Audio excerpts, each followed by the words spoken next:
Buenos días, tardes, noches, hermanos, amigos, el Señor les continúe bendiciendo. Estamos nuevamente aquí en el canal del pastor Luis Soledad Román.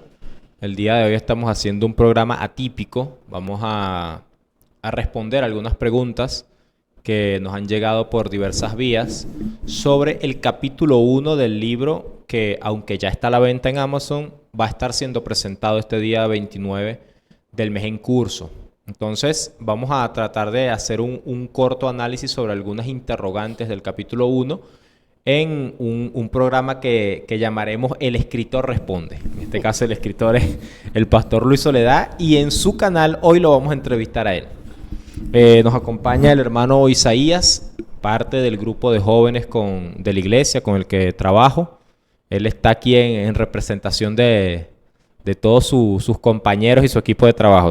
Son bastante jóvenes que gracias a Dios están trabajando con nosotros y les agradecemos por toda la labor que están haciendo. Entonces, bueno, no sé si usted quiere decir algo antes de comenzar.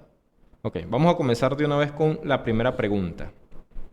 Dice así: ¿podemos decir que si una persona dice amar a Dios, pero no busca entenderlo, su amor no es sincero?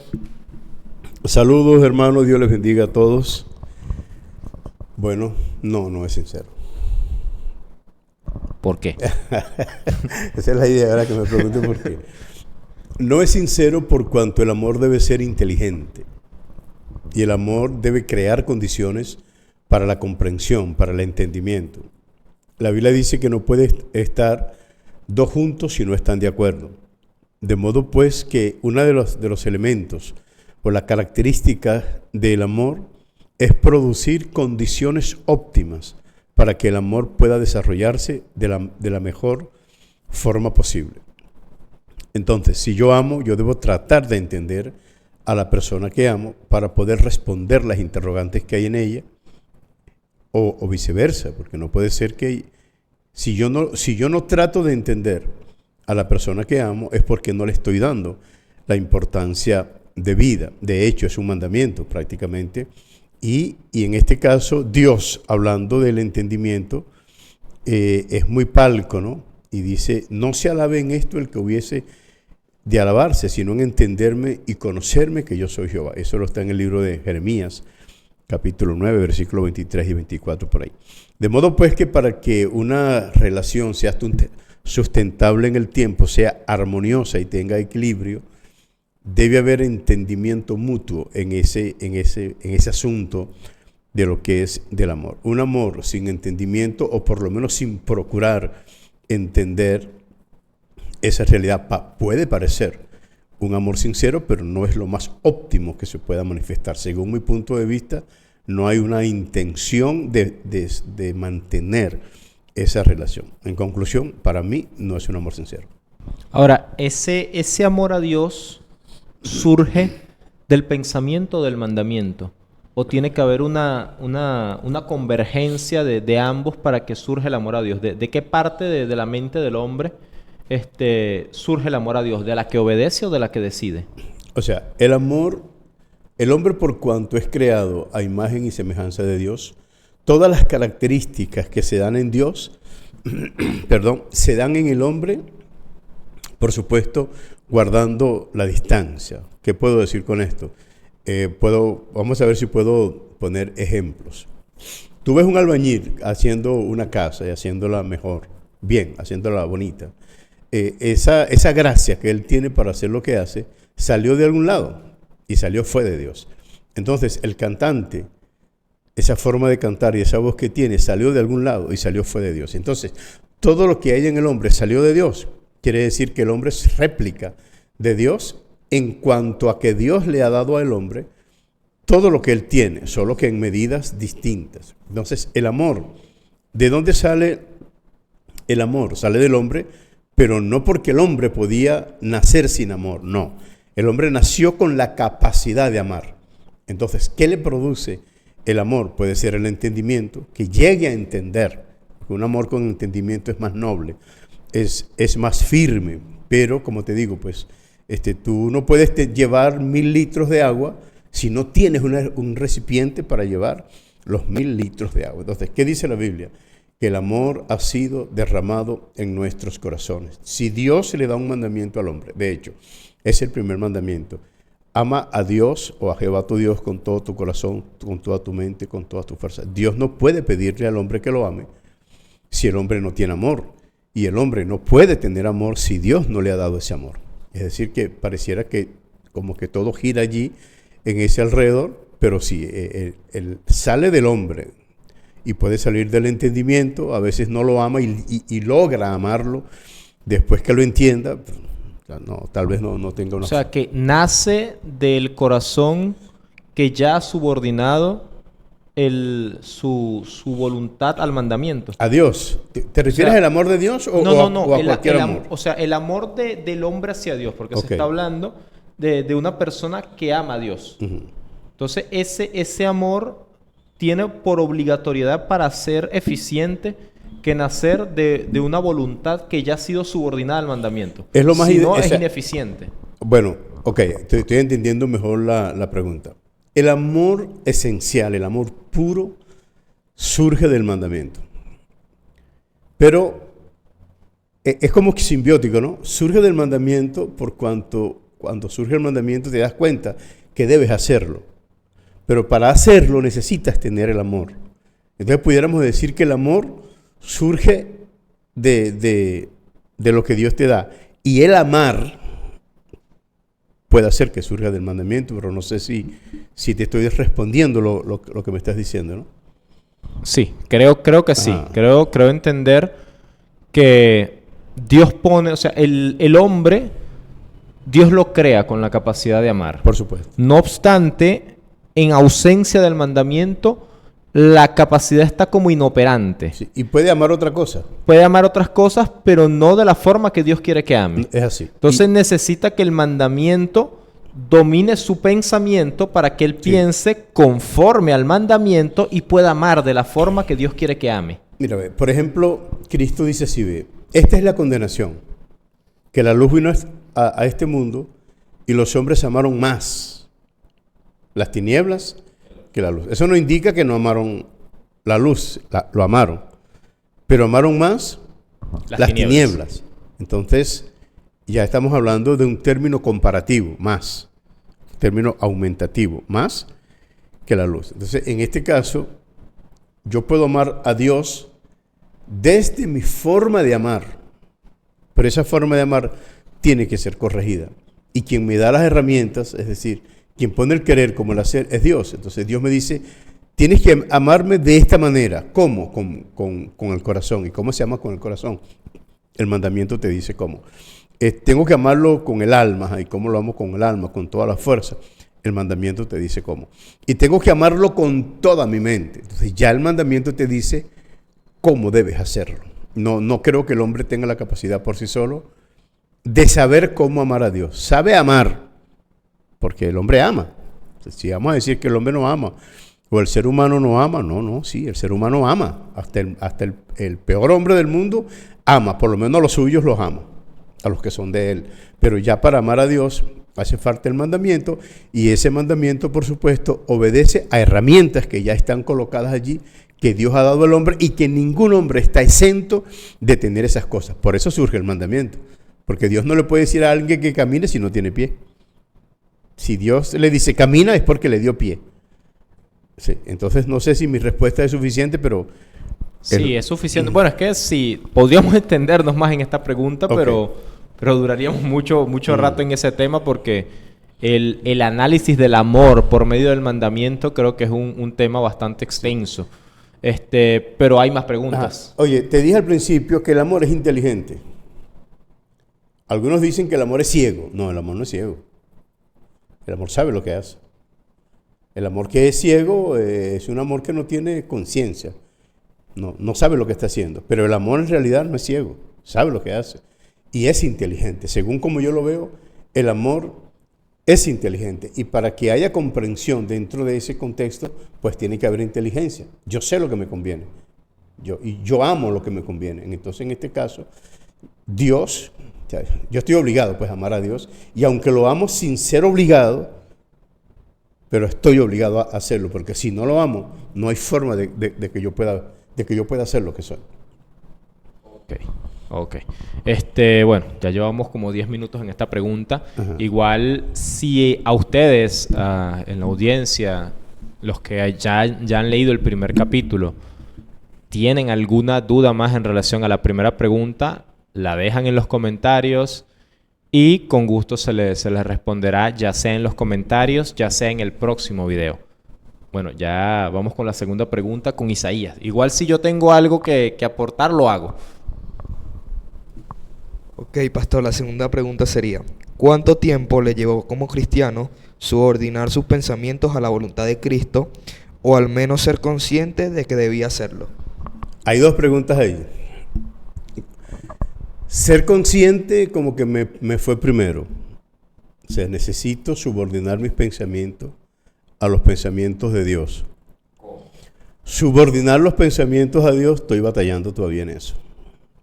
Porque no es una situación que pasa y ya tú no necesitas más porque lograste ese objetivo. No, el pensamiento es libre, nada más libre que el pensamiento. Y a medida que nosotros vamos avanzando, las circunstancias nos obligan a pensar. Y en algunas ocasiones, y creo que casi todas, nuestros pensamientos son distintos a lo que Dios dice. Por eso el mandamiento está presente para que pueda corregir nuestros pensamientos. Eso tiene que ser como un espejo, donde yo cada vez que voy a pensar, por decirlo de alguna manera, ¿no?, me miro en ese espejo. Yo he dicho que el pensamiento es espíritu. El pensamiento es espiritual, para no decir es un espíritu, ¿no?, y que se pueda considerar que es un espíritu aparte del espíritu del hombre. Pero podemos decir que el pensamiento es espiritual. Y para poder ser corregido o regido en este caso, pues necesitamos elementos espirituales que me ayuden a conducirlo, a controlarlo. El mandamiento el pensamiento es muy volátil, es muy amplio. Yo diría también que es inacabable, no, es infinito, no hay forma. Entonces, pues, por ser espiritual, entonces hay que tratar de controlarlo con respecto al mandamiento. Ahora, yo pienso siempre igual, no. Dependiendo de las circunstancias en las cuales me encuentre, pienso. Y por eso debe estar presente el mandamiento, porque de repente alguien dice, no, mira, yo nunca haría algo que no debo hacer. Yo nunca tomaría y yo nunca golpearía a una persona. Bueno, ojalá que sea así. Y nunca se te dé la oportunidad de hacer algo como eso. O yo nunca me comería un cambur que no es mío. Bueno, depende si tienes hambre. Si no tienes hambre, y no con esto quiero justificar al que tenga hambre que haga algo que no debe hacer. Pero lo que estoy tratando de decir es que así como las condiciones del hombre oscilan en algunos momentos, también el mandamiento. Pero lo que siempre está presente, también el pensamiento. Pero lo que siempre está presente es el mandamiento. Por ejemplo, mi generación, tu generación y tu generación son distintas. Pero el mandamiento sigue siendo igual. Y más allá de que en mis tiempos se pensaba de una manera y en tus tiempos se piense de otra y en el tuyo se piense de otra y los que vienen después de ti se piense de otra, entonces los pensamientos de hoy tal vez no sean capaces de corregir a los pensamientos del mañana. ¿Qué necesitamos entonces? Algo que nos convoque en común. ¿Y qué es eso que nos convoca en común? El mandamiento. Ok, pastor, en pocas palabras lo que dijo es que los pensamientos están subordinados al momento, a la circunstancia de la persona. Casi siempre es así. Y el mandamiento es lo que hace que de alguna manera el pensamiento tenga una cavidad o una forma de llevar sinceramente a las personas. Debe ser así, porque nosotros estamos en el año, vamos a suponer, después de la resurrección de Cristo hacia acá. 2000 años. El mandamiento es el mismo. Pero los pensamientos son los mismos. No son los mismos. Entonces, los pensamientos trascienden, pero el mandamiento no. El mandamiento trasciende, pero el pensamiento es lo que oscila. Cambia, pero el mandamiento se mantiene. Exacto. ¿Sí? Se mantiene, y es la importancia, ¿no? Y gracias a Dios, a su bondad, a su misericordia, a su sabiduría, que nos dejó el mandamiento escrito. Imagínate tú, si el mandamiento estuviera subordinado a la forma del hombre pensar, esto fuera un desastre. Y por eso siempre es contrario el pensamiento al mandamiento. O sea, que a fin de cuentas, el hombre pareciera cuando le preguntan si... ¿Cuánto tiempo le tomó a usted dominar el mandamiento? Usted dice, bueno, creo que no lo he dominado No, estoy todavía. tratando. Y creo que si algún hombre lograra dominar la totalidad del mandamiento, entonces ese hombre podría asumir que se salve el mismo. O sea, de alguna manera... Y evidentemente eso no es posible. O sea, ningún No hombre es posible. se salve el mismo. Estoy diciendo que él pudiera creerlo. Y se me está ocurriendo otra idea. Estoy diciendo que él pudiera creerlo. Pero el asunto es, mientras más se avanza en el mandamiento, más cosas entendemos que nos faltan dominar del mandamiento. Sí. Es decir, alguien que está nuevo dice, acomodo estas 3 cosas en mi vida y estoy listo. Acomoda esas 3 cosas y dice, bueno, me faltan 8 más. Sí, por eso, Acomoda esas 8 y así. por eso te digo que se me está ocurriendo otra cosa, ¿no? Que el próximo libro lo discutimos antes de escribirlo. Porque la retroalimentación te produce más ideas. Es decir, que, por ejemplo, ¿qué tiempo me llevó a mí entender esto? Yo no lo pensé cuando estaba escribiendo el libro. Porque si lo hubiese pensado, pues yo lo escribo. Ahora, no se me pensó a mí, pero no se me ocurrió a mí, pero se le ocurre a Isaías. Y así seguramente cada lector... ¿A Isaías o a quien haya escrito esa o a pregunta? que- No estamos ah, seguros de quién. ok. No, bueno, yo no sé quién lo escribió. Yo, como él es la que la está haciendo... O sea, ahí hay preguntas de Isaías, pero no todas son de Isaías. Ya, ok. Entonces, en este caso, la importancia de la retroalimentación a la hora de exponer un tema.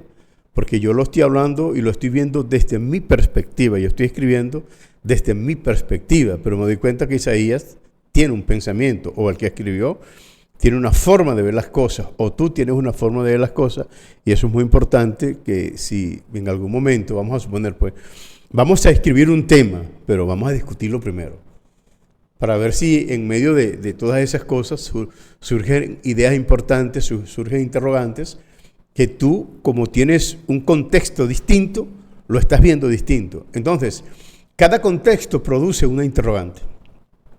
Y el mandamiento tiene respuesta para todos esos contextos y para todas esas interrogantes.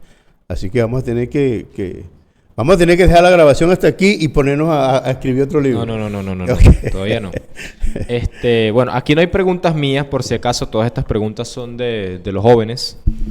O sea, esto... De la joven que está ahí. Sí, que no quiere la joven salir. que está ahí también. Este es un trabajo netamente de la parte de los jóvenes. No hay preguntas ni de... De adultos. Bueno, jóvenes adultos hay. Pero no ninguno que un predicador, que un maestro, que un pastor, sino solo del grupo de jóvenes. Okay, la tercera pregunta dice así. ¿Sería posible que una de las razones por las cuales una persona reincide en el pecado es porque no tiene un castigo al instante? Bueno, eso es posible, ¿no? Eso es posible, pero tendríamos que enmarcarlo dentro de una connotación distinta. Y lo digo de esta manera. Hay personas que cometen una falta y no necesitan un castigo físico para no reincidir. Posiblemente sienten en su corazón que han ofendido a Dios y el dolor es tal, el momento es tal en su dificultad con su relación con Dios que se esfuerza en no volver a hacer eso. Entonces, esa es una persona que está en camino de amar y sabe amar. O sea, está procurando aprender a amar y está poniendo todo su empeño en eso. De modo que la persona que necesita, que es golpeada, entonces no lo hace, pero no por amor, sino por miedo. No sé si me estoy... una broma que extraña. O sea, no sé si me estoy explicando con lo que estoy diciendo. O sea, una persona que tenga que ser castigado, y me supongo que es un castigo físico, ¿no? No. Yo lo entiendo de la siguiente manera. El ser humano peca y tiene una promesa de juicio. Sin embargo, el juicio no sucede se manifiesta inmediatamente. Se manifiesta de forma directa. Entonces, el mandamiento... ¿Pero no está implícito lo físico ahí? ¿O no? En esa pregunta. No, porque creo que este juicio está enfocado en el tema infierno, el tema condenación. Ok. O sea, el mandamiento te dice, obedece a Dios porque es bueno para ti. Ya. Sin embargo, ni la bondad, voy a ampliar un poco aquí la pregunta. No, pero creo que entendí. O sea, ni la bondad, ni el castigo, ni la condenación son inmediatos. Ajá. Ambos son futuros. O sea, tanto el que obedece va a obtener un bien a futuro, como el que desobedece va a obtener una condenación a futuro. Entonces, algunas personas, al no ver el castigo de forma inmediata, como que abusan de la bondad de Dios y dicen, no, todavía hay chance, todavía me puedo arrepentir, Dios Sí. es bueno, Dios es misericordioso, ese tipo de enfoques. Sí. Al no ver el golpe de una vez, dicen, hay chance. Bueno, eso es posible, pero ahí eso sucede cuando no hay fe. Porque la fe te ayuda a entender las cosas que no son como si fuesen. Y por eso es tan importante las palabras del apóstol Pablo hablando de Abraham, que dice que él creyó en esperanza. En esperanza contra esperanza, y pensó que Dios era fiel para cumplir su promesa y que Dios hace las cosas que no son en el momento, pero que van a ser. Entonces, que eso va a suceder. No es en ese momento, pero eso va a suceder. Entonces, el hombre que vive por fe no espera ese castigo. Ahora, el que no vive por fe está confundido y piensa y confía en la bondad de Dios y en la misericordia de Dios, cosa que es cierta, pero entonces abusa, así como tú acabas de decir, abusa. Y es posible que por no recibir el castigo inmediatamente, pues siga esa condición, ¿no? Pero el que ama verdaderamente con conciencia cristiana, que puede entender la realidad y la fe de lo que Dios está diciendo, trata de no ofender porque ama. Es decir, logra entender que por cuanto ama, procura no ofender a la persona amada, en este caso Dios. Es decir, que el que vive de esta forma, aunque crea que ha encontrado un vacío en el mandamiento, en realidad no ha entendido el mandamiento. No lo ha entendido. No lo ha entendido porque todo esto es por fe. Imagínate, Dios le dijo a Adán y a Eva, el día que comas de ese árbol, morirás. Y cuando comen y Dios los llama, ¿qué hacen ellos? Se esconden. Se escondieron. ¿Por qué no, conociendo ellos a Dios, por qué no corrieron a buscar a Dios la misericordia?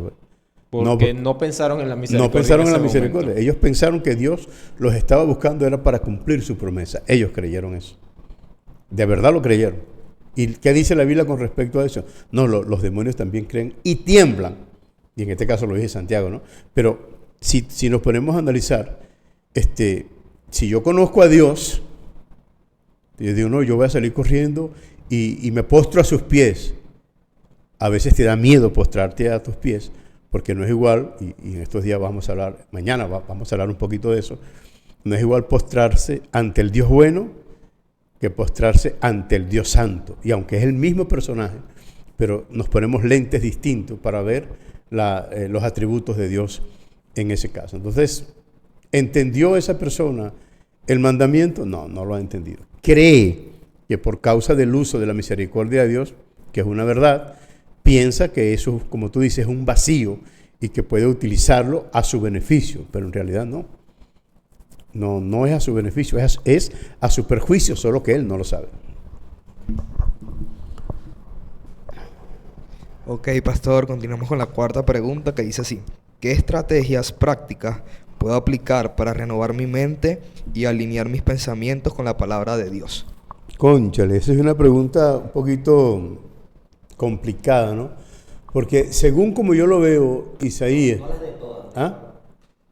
No las de todas. No, es que eso es lo que te voy a decir, ¿no? No salimos de aquí hoy. Por lo general, la gente busca estrategias. Y yo siento que no existen esas estrategias. ¿Qué es una estrategia? Es algo que yo utilizo para vencer a un contrario prácticamente. Entonces yo pienso que la estrategia, como alguien dijo en una ocasión, ¿no? La mejor trampa es pagar. Porque si pagas te vuelven a prestar. Algo así. No, pero quizás la palabra estrategia no transmite la idea central de lo que se está preguntando. Quizás Pero yo voy a responder. Podría ser recomendación. Sí, yo voy a responder. Yo voy a responder. Yo en este caso, Isaías, utilizo pocas cosas, tal vez una sola. Es rendirme. Yo siempre trato de rendirme. Porque confío en su bondad, confío en su misericordia y no confío en mis capacidades. Por ejemplo, y este es algo que nosotros hacemos mucho. Y yo lo voy a poner como ejemplo. Que yo estoy predicando en el púlpito y les pregunto a ustedes, ¿cuántos se van con Cristo? Y ustedes dicen, amén. ¿O cuántos creen que se van con Cristo? Y todos dicen, amén. Y yo lo creo, pero lo creo con temor, porque no creo que yo tenga las condiciones aptas para irme con Cristo, pero confío en su bondad y en su misericordia. No sé si me estoy explicando. Entonces, yo procuro hacer lo que dice el mandamiento y confío en lo que Dios dice, pero no me atrevo a decir que mi condición es apta para estar en la presencia del Señor. No sé si yo me estoy explicando con lo que estoy diciendo. Entonces, ¿qué procuro hacer, Isaías? Rendirme. Yo me rindo. Yo me rindo delante de Dios y digo, Señor, yo no tengo fuerzas para luchar contra ti. O sea, yo no tengo estrategias para alcanzarte o para alcanzar lo que tú dices, para alcanzar el mandamiento. Entonces, yo en mi oración te puedo decir por lo menos lo que yo hago cuando oro, que son como máximas en mi oración que nunca fallan, o sea, nunca faltan en mi oración. Cosas como, por ejemplo, ayúdame a entender tu palabra, 1. Ayúdame a entender tu voluntad, 2. 3. Ayúdame a estar en tu presencia, ¿sí? Palabra, voluntad, presencia. Entonces que mi oración gira alrededor de eso, ¿no? Más allá que adoro a Dios, glorifico, pero siento que necesito esas cosas para vivir. Necesito esas cosas para estar en su presencia. ¿Qué? Necesito estar en el momento adecuado en la presencia de Dios. O sea, yo necesito estar en la presencia de Dios. Es mi necesidad. ¿Qué otra cosa? Necesito entender su voluntad para poder obrar conforme a lo que Él quiere. Y necesito entender su palabra. ¿Por qué? Porque en su palabra está el mandamiento. En su palabra está la revelación de Dios al hombre. Y yo no puedo conocer a Dios si no es por su palabra. Más allá de que en oración Dios pueda mostrarse, pueda revelarse, pueda hacerme sentir cosas. Pero yo estoy seguro que lo que me hace sentir a mí no es lo mismo que te hace sentir a ti, ni es lo mismo que hace sentir a Abner. Pero también estoy seguro que el mandamiento es el mismo para ti, es el mismo para ti y es el mismo para mí. Entonces, esas 3 cosas nunca faltan en mi oración y no faltan en mi vida. Yo las deseo de verdad porque las necesito. Entonces, ¿cuál es mi estrategia en este caso, Isaías? Rendirme, pedirle a Dios que me ayude a entenderlo a Él, a entender su palabra, a entender su voluntad y a estar en su presencia. Ok, entonces, en pocas palabras, ¿no? El consejo sería como rendirse primero y para aplicar la palabra de Dios en nuestras vidas, entenderla. Necesita, es una obligación, sí. Entenderla primero para después aplicarla. Por supuesto, porque imagina que tú vas a una empresa a trabajar y te paras en el medio del salón y te quedas allí como pajarito en grama y te dicen, pero ¿qué tú estás haciendo? No, es que como no me han dicho nada, como no sé lo que voy a hacer, pues no sé. Ahora cuando a ti te llaman y te dicen, tus funciones son esta es la política de la empresa, tú tienes que hacer esto, no hagas esto. O sea, tú sabes ya, porque hay entendimiento entre la empresa y tú. Entonces, ¿qué hace falta entre Dios y yo? Yo necesito entender a Dios. ¿Por qué? Porque por la mayoría de las veces nosotros para salir del problema decimos es Dios me entiende. Pero es que Dios lo entiende todo. Y Dios entiende a todos. Pero ¿qué beneficio hay solo en que Dios me entienda a mí y que yo no lo entienda a Él? Entonces necesito entender a Dios. O sea, que es como cuando yo quiero... O sea, Dios me entiende a mí. Pero si, por poner un ejemplo, Dios habla en inglés, yo hablo español... Dios me está entendiendo en español, soy yo el que no está entendiendo el inglés. Entonces, para entender el mandamiento, hay que estar en una sintonía, aunque sea una sintonía mínima, aunque sea la intención, la voluntad de acercarse a Dios para poder recibir ese mandamiento de alguna manera. En realidad el mandamiento es sencillo y es común a todos. El mandamiento como tal, en su esencia, es sencillo. Y es común a todos. No es que unos los pueden alcanzar y otros no. No, todos los pueden entender y todos los pueden obedecer. Hay cosas que ya son un poco más elevadas, que bueno, Dios le da a uno 5, a otro le da 3, a otro le da 2. Y vamos a poner, y a otro le dé 1. Pero en ese 1 está la esencia del mandamiento. Es suficiente para cumplir con la voluntad de Dios. En ese uno. Lo demás no significa que no sea bueno, es bueno. Pero ya me es común a mí que entre los 5 del otro está un uno que es parecido al mío. Y entre los 3 del otro está un uno que es parecido al mío. Es decir, que el mandamiento en realidad es sencillo, es simple. Y nos es común a todos. Ahora, aunque nos es común a todos el mandamiento, lo que significa el mandamiento para cada uno pareciera ser distinto. Es posible que sea. Es decir, Dios le dice a nosotros 3, sé bueno, por decir. Pero de repente ser bueno para mí, para Isaías o para usted implica cosas distintas. Es posible, ¿no? En una ocasión yo hablaba con un señor que me hacía unas preguntas, por cierto, con respecto al primer libro de Reflexiones de un Pastor.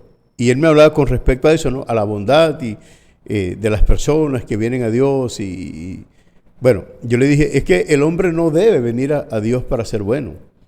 Y él me queda mirando así y me dice, ¿y entonces? Yo le digo, no, tiene que venir es para ser salvo. Porque por más que yo trate de ser bueno, pues yo nunca seré bueno en este sentido, ¿no? Porque todo está reducido a lo que Dios dice. Sin embargo, en el mandamiento, hacer lo bueno es común, solo que de repente, como tú dices, tengamos perspectivas distintas entre lo bueno, entre los tipos de cosas buenas. Porque lo que es malo en el mandamiento es malo, y lo que es bueno en el mandamiento es bueno. Entonces, pueda que hayan ciertas holguras. Sí, en algunas lo que pasa cosas, es que por ejemplo, hay gente que agrede a su vecino. Eso es algo, son cosas comunes. Pero soy testigo de los que me agreden. Pero algunos los agreden verbalmente, otros los agreden dándole un palazo, otros los agreden tirándole basura en la puerta. O sea, es agresión. Pero lo que digo es que lo que implica dejar esa agresión va a ser distinto dependiendo el mal que la persona está haciendo. Entonces, el mandamiento es el mismo, pero no implica las mismas cosas en la vida de cada persona. Sí. Porque hay diversas áreas donde Dios trabaja en la vida de cada persona dependiendo el tipo de desviaciones que tienen. Pero yo estoy seguro, Adner, que hay cosas que, aunque nosotros podamos verlo, ¿no?, desde varias perspectivas como buenas, y tal vez sean buenas todas, pero en su esencia, sí, tienen que ser una, porque vamos a suponer, ¿no?, comer carne, ¿es bueno o es malo? O sea, y son bueno de más. ¿Ah? Bueno de más. Pero Pablo dice que hay unos que para ellos comer carne era un problema. Y Pablo dice, el que come, para Dios come. Y el que no come, para Dios no come. Entonces mira cosas antónimas, recíprocamente antónimas, entre el sí y el no. Y que tanto el sí como el no estuvieran dentro del espectro de lo bueno. No sé si me estoy explicando.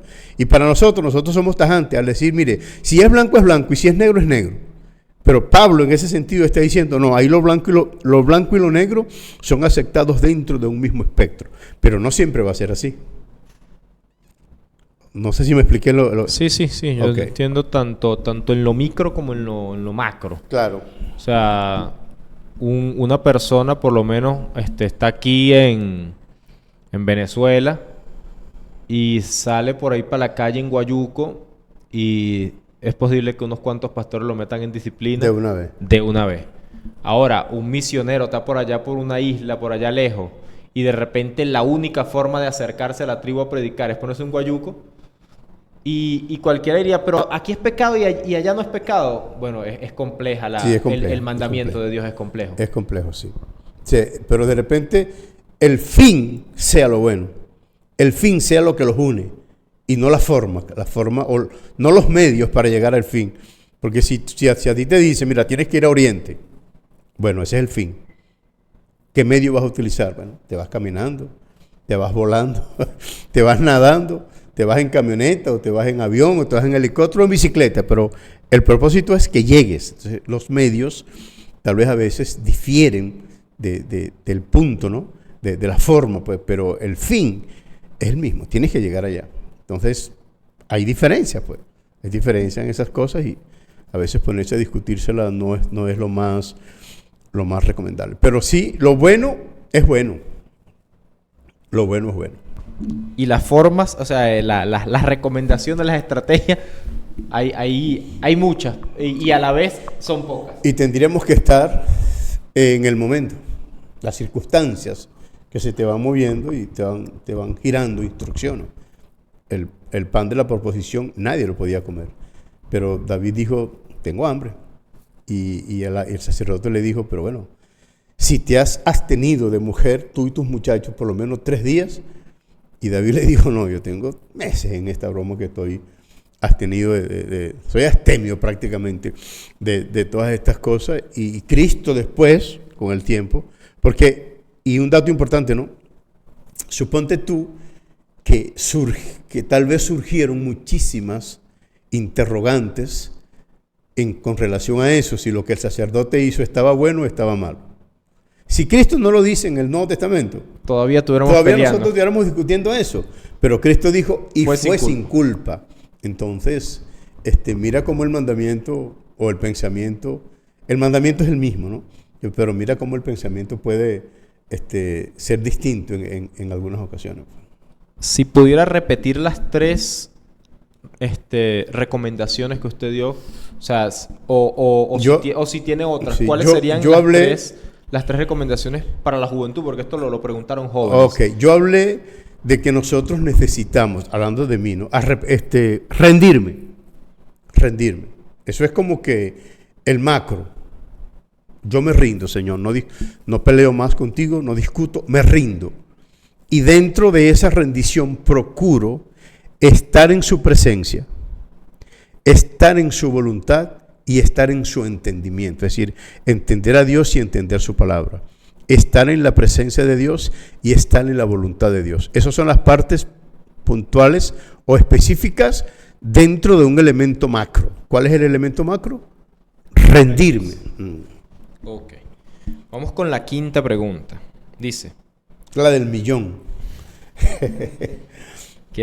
Vamos a hacer 6 porque ya llevamos como 40 minutos. Sí. Bueno. ¿Cuáles son las consecuencias de permitir que pensamientos contrarios a los mandamientos de Dios permanezcan en nuestra mente? Bueno, yo he dicho siempre, ¿no? Y ahorita acabo de decirlo a ustedes acá, que los pensamientos son espíritu. O sea, el pensamiento es espiritual. Y el hombre, el ser humano, más allá de que habite un cuerpo carnal, también es espiritual. El hombre es espiritual. Solo que a veces en nuestro coloquio, ¿no? En nuestra jerga cristiano, definimos a un hombre espiritual, a que ora, que ayuna y que hace estas cosas, y al que no lo hace, lo definimos como una persona carnal. Eso es verdad dentro de nuestro gremio, dentro de nuestra jerga, nuestra forma de hablar. Pero más allá de todas estas razones, la materia, la carne como tal, es un escaparate solamente. Porque quien rige al hombre como tal es la parte espiritual. Y lo pongo de esta manera. El alma viene siendo como... voy a hablar primero del espíritu. El espíritu es como el arranque de un carro, que lo prende, pero no lo mantiene prendido. Y el alma es como el alternador de un carro, que no lo prende, pero es quien lo mantiene prendido. Por ejemplo, el espíritu le da vida al cuerpo, pero no lo puede mantener con vida. ¿Por qué? Porque las cosas que mantienen al cuerpo con vida, ¿cuáles son? Dormir, comer, conversar, o sea, tener las necesidades. Pero con vida, porque uno sin conversar puede estar vivo. Hay quienes dicen que pero vivo, llega a cierto punto de locura que se puede morir. Pero, sí, pero está vivo, pues, bueno, está vivo. Vamos a poner lo básico: respirar, comer, dormir. Ok, entonces el espíritu... Y en comer incluido beber. El espíritu no está interesado en beber, en dormir, en comer. El alma sí. Entonces, si el alma está en un ser creyente que entiende la espiritualidad, esa alma es espiritual. Y a veces se confunde con el espíritu. Si el alma está en una persona que no es cristiana, esa alma es carnal. Entonces uno dice, no, esa persona es carnal. Sí, pero la carne sola no puede hacer nada. Es la parte interna que está dentro de ese cuerpo. No sé si me estoy explicando. Sí. Ok. Entonces, ¿cuál es el problema de que el pensamiento contrario al mandamiento permanezca en el hombre? Esa fue la pregunta, ¿no? O algo así más o menos. ¿Cuáles son las consecuencias de que, sí, pensamientos contrarios al mandamiento Ok. permanezcan en nuestra mente? Cuando nosotros analizamos, por decir algo, el libro de Génesis en el capítulo 6, que dice la Biblia que el pensamiento del hombre era de continuo el mal. ¿Qué pasó ahí? ¿Te acuerdas qué pasó? Sí, o sea, ¿qué pasó en consecuencia de En eso? consecuencia de eso. Bueno, Dios destruyó el mundo. ¿Ves? El diluvio. Entonces, esas consecuencias están presentes. Vamos a suponer que allá lo vimos de manera macro, ¿no? Pero individualmente, en cada uno de nosotros, gran parte de las conductas del ser humano y de las familias es por la permanencia del mandamiento, del pensamiento fuera del mandamiento en el hombre. O sea, que la respuesta a esta pregunta Es una destrucción. podría ser el estado del mundo, es el De- resultado eso es, hijo. de personas que han venido durante siglos permitiendo que en sus mentes permanezcan pensamientos contrarios al mandamiento. Sin duda, papá. Y aún dentro de la iglesia tú ves personas que, ¿por qué no cambian? O sea, ¿por qué no cambian si están en la iglesia, si aceptaron a Jesucristo, si deberían entender una forma distinta, mejor? Estamos hablando de 3 años o de 2 años, 1 año en el Evangelio. Estamos hablando de personas de 10 años, de 15 años, de 20 años y no avanzan espiritualmente. ¿Cuál será la causa de que eso pase así? Eso no tiene otra respuesta. La respuesta es que el pensamiento de ellos ha prevalecido al mandamiento de Dios.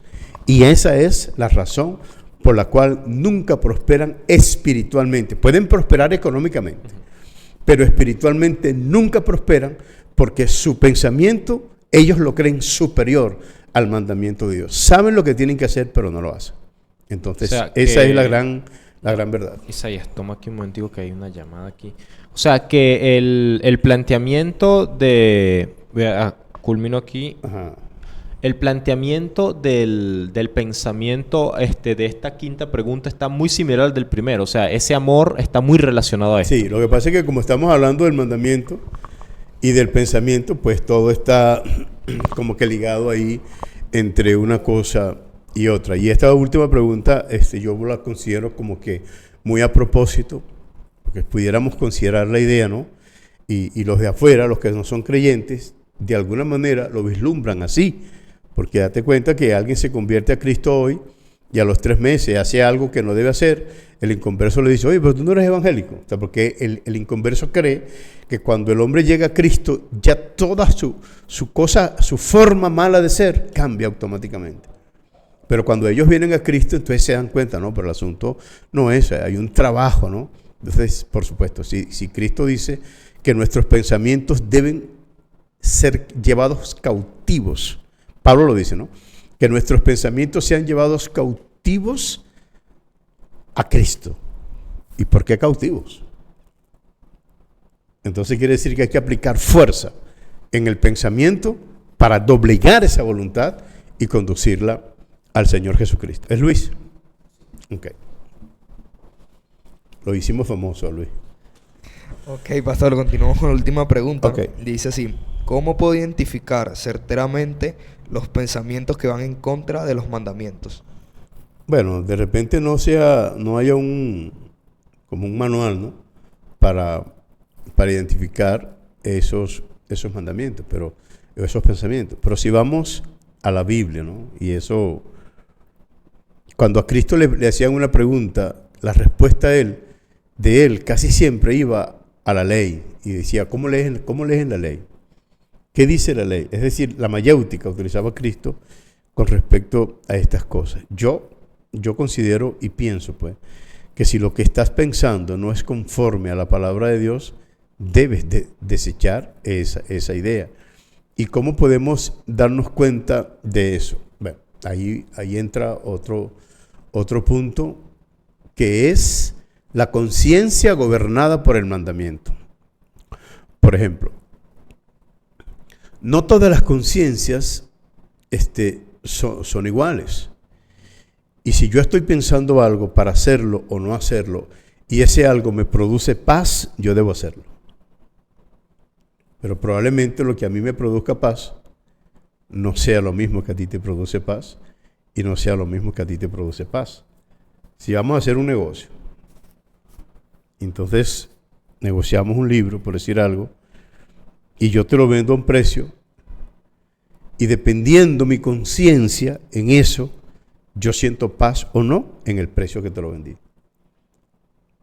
Pero no significa que por el mismo precio que yo te lo vendí a ti y me produzca paz o no, sea lo mismo que te produce a ti.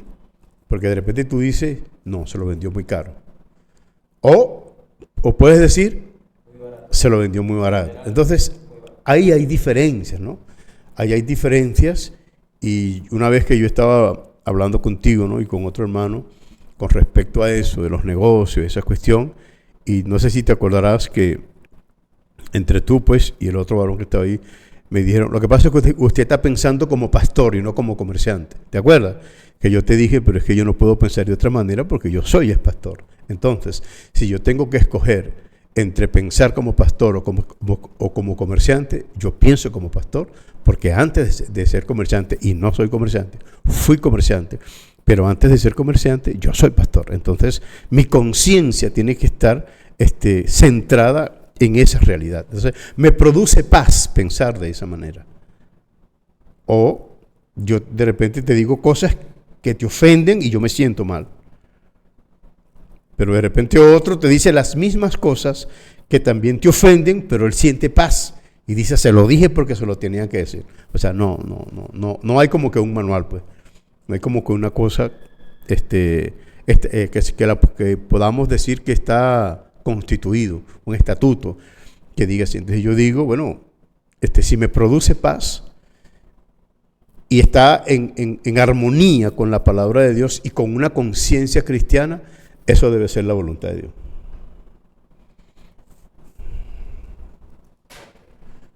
Bueno, había más preguntas por ahí, pero elegimos estas 6 de los varios planteamientos que había.